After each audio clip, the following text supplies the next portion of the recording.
देव radio station में आप सभी का स्वागत है।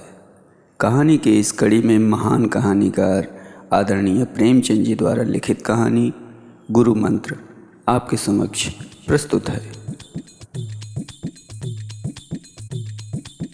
घर के कलह और निमंत्रणों के अभाव से पंडित चिंतामणि के चित्त में वैराग्य उत्पन्न हुआ और उन्होंने संन्यास ले लिया। तो उनके परम मित्र पंडित मोटेराम शास्त्री ने उपदेश दिया, मित्र, हमारा अच्छे साधु महात्माओं से सत्संग रहा है।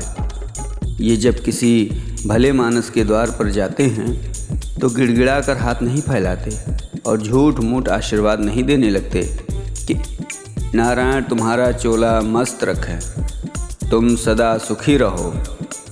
ये तो भिखारियों का दस्तूर है। संत लोग द्वार पर जाते ही कड़क कर हाँक लगाते हैं, जिससे घर के लोग चौंक पड़ें और उत्सुक होकर द्वार की ओर दौड़ें।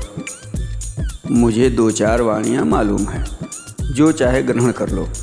गुदड़ी बाबा कहा करते थे, मरें तो पाँचों मरें। ये ललकार सुनते ही लोग उनके पैरों में गिर पड़ते थे। सिद्ध बाबा की हाँक उत्तम थी, खाओ पियो चैन करो, पहनो गहना पर बाबा जी के सोटे से डरते रहना।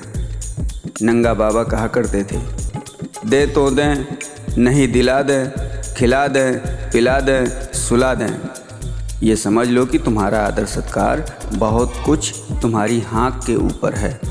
और क्या कहूँ, भूलना मत, हम और तुम बहुत दिनों साथ रहें, सैकड़ों भोज साथ खाए।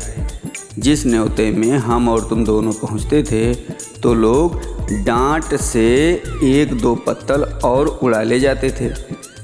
तुम्हारे बिना अब मेरा रंग न जमेगा। ईश्वर तुम्हें सदा सुगंधित वस्तु दिखाए। चिंतामणि को इन वाणियों में एक भी पसंद न आई। बोले, मेरे लिए कोई वाणी सोचो। मोटेराम, अच्छा, ये वाणी कैसी है कि न दोगे तो हम चढ़ बैठेंगे। चिंतामणि, हाँ, ये मुझे पसंद है। तुम्हारी आज्ञा हो तो इसमें काट छांट करूं? मोटेराम, हाँ करो। चिंतामणि, अच्छा, तो इसे इस भांति रखो, न देगा तो हम चढ़ बैठेंगे। मोटेराम, नारायण जानता है, ये वाणी अपने रंग में निराली है। भक्ति ने तुम्हारी बुद्धि को चमका दिया है। भला एक बार ललकार कर कहो तो देखूं कैसे कहते हो। चिंतामणि ने दोनों कान उंगलियों से बंद कर लिए और अपनी पूरी शक्ति से चिल्लाकर बोले, ना देगा तो चढ़ बैठूंगा। ये नाद ऐसी आकाश भेदी था कि मोटेराम भी सा चौंक पड़े। चमगादड़ घबराकर वृक्षों से उड़ गए, कुत्ते भौंकने लगे। मोटेराम, मित्र, तुम्हारी वाणी सुनकर मेरा तो कलेजा कांप उठा। ऐसी ललकार कहीं सुनने में ना आई। तुम सिंह की भांति गरजते हो। वाणी तो निश्चित हो गई। अब कुछ दूसरी बातें बताता हूँ, कान देकर सुनो। साधुओं की भाषा हमारी बोलचाल से अलग होती है।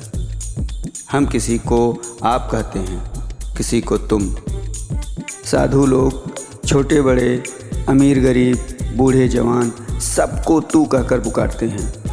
माई और बाबा का सदैव उचित व्यवहार करते रहना। ये भी याद रखो कि सादी हिंदी कभी मत बोलना, नहीं तो मरम खुल जाएगा। टेढ़ी हिंदी बोलना, ये कहना कि माई मुझको कुछ खिला दे, साधु जनों की भाषा में ठीक नहीं है। पक्का साधु इसी बात को यूँ कहेगा, माई मेरे को भोजन करा दे, तेरे को बड़ा धर्म होगा। चिंतामणि, मित्र, हम तेरे को कहाँ तक जस गावें। तेरे ने मेरे साथ बड़ा उपकार किया है। यह उपदेश देकर मोटेराम विदा हुए। पंडित चिंतामणि आगे बढ़े तो क्या देखते हैं कि एक गांजे भांग की दुकान के सामने कई जटाधारी महात्मा बैठे हुए गांजे के दम लगा रहे हैं। चिंतामणि को देखकर एक महात्मा ने अपनी जयकार सुनाई, चल चल, जल्दी लेके चल, नहीं तो अभी करता हूँ बेकल। एक दूसरे साधु ने कड़क कर कहा, अरे धम। आए पहुँचे हम, अब क्या है गम। अभी यह कड़ाका आकाश में गूंज ही रहा था कि तीसरे महात्मा ने गरज कर अपनी वाणी सुनाई। देश बंगाला, जिसको देखा न भाला, चटपट भर दे प्याला। चिंतामणि से अब न रहा गया, उन्होंने भी कड़क कर कहा, न देगा तो चढ़ बैठूंगा। ये सुनते ही साधुजन ने चिंतामणि का सादर अभिवादन किया। तत्क्षण गांजे की चिलम भरी गई और उसे सुलगाने का भार पंडित जी पर पड़ा। बेचारे बड़े असमंजस में पड़े। सोचा अगर चिलम नहीं लेता तो अभी सारी कलई खुल जाएगी। विवश होकर चिलम ले ली, किंतु जिसने कभी गांजा न पिया हो वो बहुत चेष्टा करने पर भी दम नहीं लगा सकता। उन्होंने आंखें बंद करके अपनी समझ में तो बड़े जोरों से दम लगाया। चिलम हाथ से छूटकर गिर पड़ी। आंखें निकल आईं, मुंह से फिचकुर निकल आया, मगर न तो मुंह से धुएं के बादल निकले न चिलम ही सुलगी। उनका यह कच्चापन उन्हें साधु समाज से च्युत करने के लिए काफ़ी था। 2-3 साधु झल्ला कर आगे बढ़े और बड़ी निर्दयता से उनका हाथ पकड़कर उठा दिया। एक महात्मा, तेरे को धिक्कार है। दूसरे महात्मा, तेरे को लाज नहीं आती, साधु बना है मूर्ख। पंडित जी लज्जित होकर समीप के एक हलवाई की दुकान के सामने जाकर बैठे और साधु समाज ने खंजड़ी बजा बजा कर यह भजन गाना शुरू किया। माया है संसार संवलिया, माया है संसार, धर्म धर्म सभी कुछ मिथ्या, यही है ज्ञान व्यवहार। संवलिया माया है संसार, संवलिया माया है संसार। गांज भंग को वर्जित करते है उन पर अधिकार। संवलिया माया है संसार, संवलिया माया है संसार।